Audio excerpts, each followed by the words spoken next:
Iniit po ng lokal na pamahalaan ng San Nicolas ang mahigpit na pagbabawal sa mga minor de edad na magmaneho ng anumang uri ng sasakyan. Batay sa umiiral na batas, tanging mga individual na may edad 18 pataas lamang ang maaaring magmaneho kahit pa pag-aari nila ang sasakyan.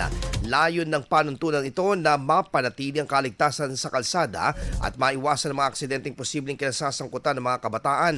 Ipinunto din ng lokal na pamahalaan na maaaring makaapekto sa kaligtasan ng lahat ang kakulangan sa karanasan at responsibilidad ng mga menor de edad sa pagmamaneho.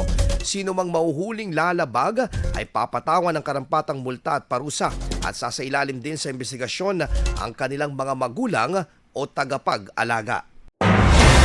IFM News. IFM News.